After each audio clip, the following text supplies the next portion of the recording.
What's on, ladies and gentlemen? My name's Ross, I like games, and today we need to be taking a look at a Keyforge deck which has made it to 21 chains. Now that is absolutely ridiculous. It is the first deck in the world to make it all the way up to 21 chains, and frankly, that means we need to have a little bit of a chat about it. Now, I do need to give a huge congratulations here to Ryan Ralston. I want to call him the lovely Ryan Ralston. I don't know him. He looks lovely. I've heard good things about his loveliness. He has gone and taken a deck to get 21 chains. Yeah, we need to have a look at this one, ladies and gentlemen. Now, incidentally, what is the relevance of chains? Well, in Keyforge, you have a chain tracker. And every chain you get, you mark on your chain tracker. And it tells you when you go to draw cards, how many fewer cards you should draw. And then you shed a chain.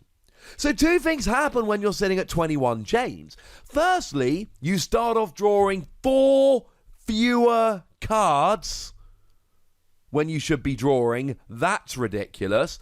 Secondly, it takes a long time to actually shed all of your chains and be drawing normally. In some games, you're just not going to.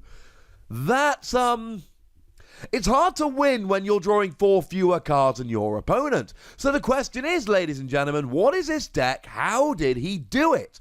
Well, the deck is Elder Hedgebet Haas. Don't believe it's got 21 chains. There you go. Incidentally, getting to power 4 in a chain-bound environment, not easy. And it is an Age of Ascension deck, which is good. I'm tired of only talking about Call of the Archons unless we're going for sealed. Now, when I see a deck that keeps winning, even when it's chained and drawing fewer cards per turn, and I see that it is a logos deck, I'm immediately thinking there must be some really good draw power in the logo suite of this deck. There isn't.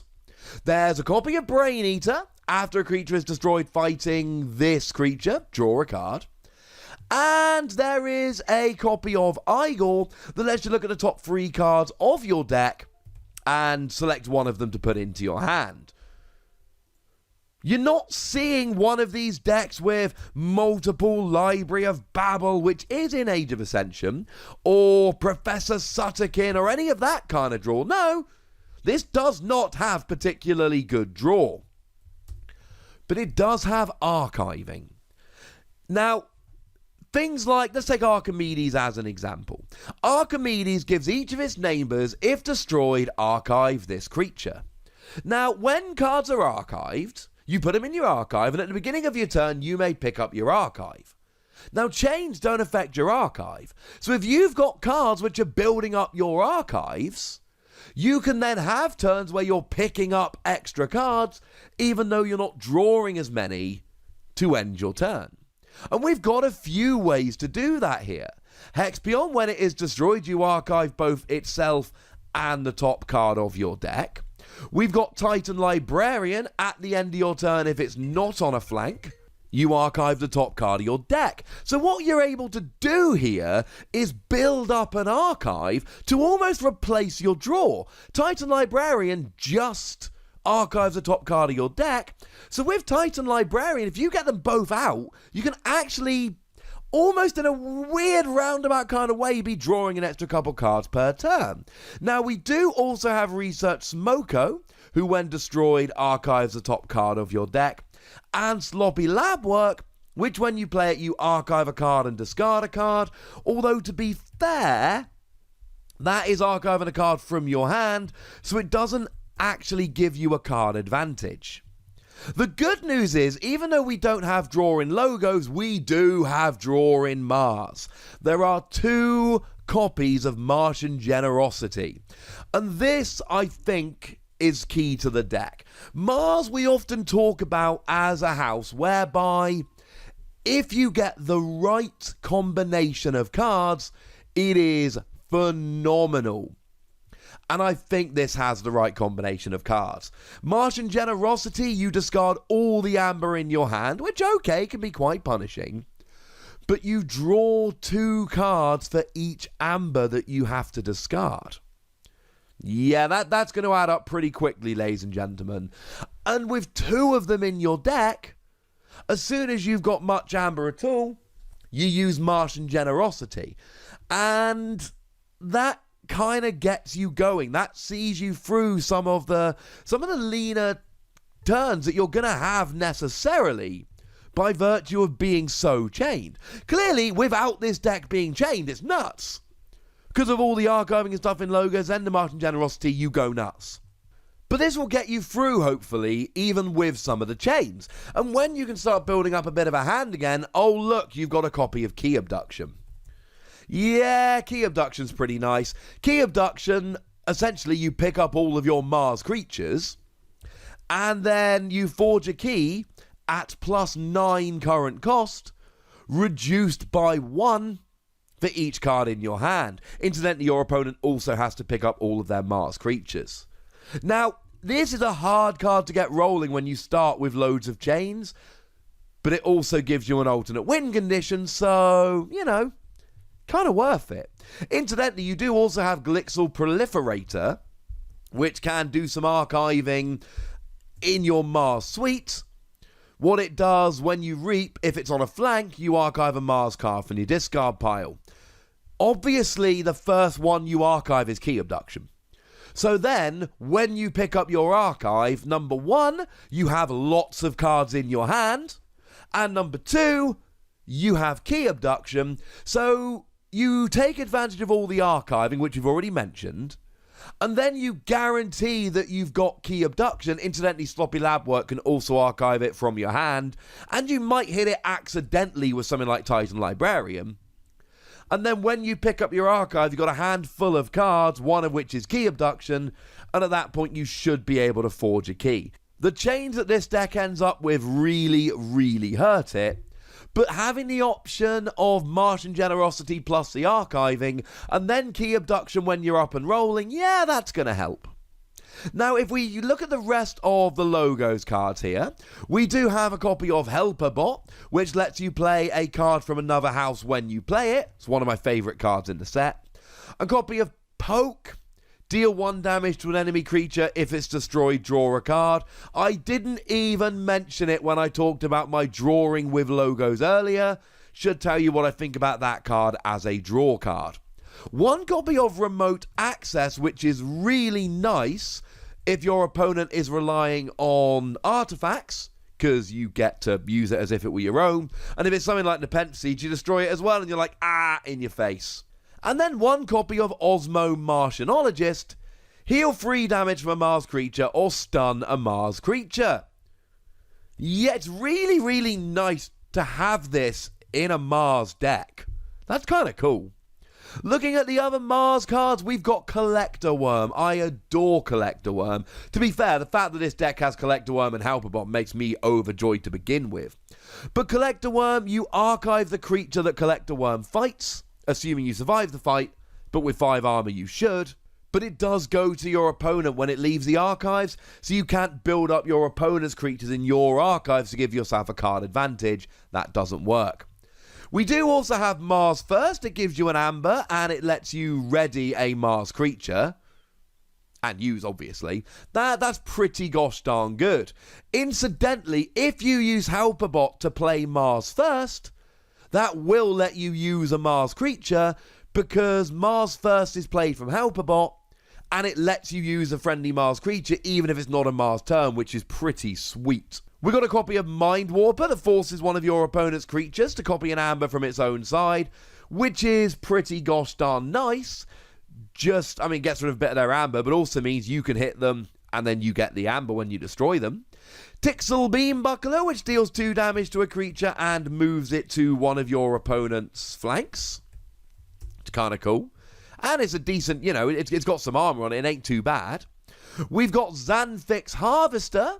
When you reap, you gain an extra amber, but you can only use it if it only has Mars neighbor. As soon as it has a non-Mars neighbor, you can't use it. We've got a copy of Stormcrawler. Only deals 1 damage when fighting, but it's a 6 power, 1 armor creature, so it's probably going to stay around a little bit. We've got Zorg, a 7-power creature, and before the fight it stuns a creature it fights and each of its neighbours. Gee, that could buy you some time. Get rid of a couple of chains, but it does enter play stunned. And the last Mars card brings me on to my last big point about this deck. Every good deck has to have a way to stop your opponent forging keys. And this is a deck that doesn't really have much stealing, and it's not great in that regard. But you got Nysic Resonator. A Nysic Resonator means that your opponent's keys cost +2 amber for each neighbour it has. So if you catch your opponent when you've got 2 neighbours, oh look, their keys cost +4. And sure, they can destroy Nysic Resonator, but by the same token, they can only destroy it after they've started their turn and not forged a key because of it. Incidentally, there's a great combo here with Glixel Proliferator, whereby Nysic Resonator gets destroyed, Glixel Proliferator archives it, and then you can get it back. And the one card we really need to talk about in Sanctum is Doorstep to Heaven. Doorstep to Heaven is a great card, which says that each player with 6 or more amber is reduced to 5. It is one of the, if not the best, emergency you shall not forge card that we've got. It's brilliant. So you got Nysic Resonator, you've got Doorstep to Heaven, and it's Sanctum. Sanctum are good at capturing. Obeyed the Grim, when you play it, you capture 3 amber. And then when you reap, you discard 1, so your opponent can't even get it back by destroying. Bordan the Redeemed, which has an action, allowing you to capture 2 amber. Maruk the Marked. Every time you would prevent damage with an armor, you capture 1 amber for each damage that you prevented using it. Although a bit sad that there's no A-Bond the Armorsmith here. That would be awesome, but it's not there, so let's just ignore it. That's a decent amount of capturing options. We've then got Blinding Light, choose a house, stun each creature of that house. And you'll notice that with stuff like that, Collector Worm, Zorg, there's a few creatures here that can buy you some time, which you are going to need in this deck. Golden Aura, fully heal a creature of your choice for the remainder of that turn. It is in House Sanctum and cannot be dealt damage. And it seems like it's going to help some creatures. Healing Blast, fully heal a creature. If you healed 4 damage or more, gain 2 amber. Nice as just a card to get yourself some amber. Protect the Weak, an upgrade that gives you an amber bonus and gives a creature +1 power and taunt. Might I suggest whacking it on Zorg? Just putting that one out there. Shield of Justice. For the remainder of the turn, each friendly creature cannot be dealt damage. Becoming invincible is something that Sanctum like to do. Smite. Ready and fight with a friendly creature. Deal 2 damage to the attacked creature's neighbours. That's going to get some damage down on the board. Radiant Truth. Stun each enemy creature not on a flank. Yeah, we got even more stunning here. And then the Grey Rider. It's got deploy, meaning you can play it anywhere in your battle line. And when you play or fight or reap, you may ready and fight with a neighbouring creature. If your opponent has no creatures, you get to ready and reap, because you do as much as you can. I'm ready. Oh, there's no one to fight. Guess I'd better do some reaping. It's always better to have 2 or 3 Grey Rider, but beggars can't be choosers, ladies and gentlemen. It's still very nice for getting extra activations of creatures, just like we got with Mars First. This has to be a good deck. You cannot get to 21 chains without being a good deck. Now, the other thing to remember here is that Chainbound are intended to be local events. It might just be that Ryan has a deck which is significantly better than all of his opponents. All the other local players can't stand up to it. But do you really believe that all the other people that go to there, none of them have a particularly good deck and none of them are getting new decks to try and beat Ryan? You don't think they're bringing along decks which are specifically designed to try and beat him, really? No. This is a very good player with a very, very good deck 21 chains is nothing to be sniffed at. And with key cheating, lots of archiving, fair bit of capturing, a good emergency you shall not forge card, there is a lot to like about this deck. But I'd like to know what you think about it, ladies and gentlemen. So let me know in the comment section. Go nuts, be nice, and then make sure you follow me on Twitter at the Wossy. We talk about games. I'm told I need to start talking about my Patreon more, so patreon.com/PTCGradio. If you want to support the channel, that's the best place to do so. But by far the most important thing, as always, look after yourselves till next time. Thank you very much for watching. My name's Ross, and you've been watching Wossy Plays.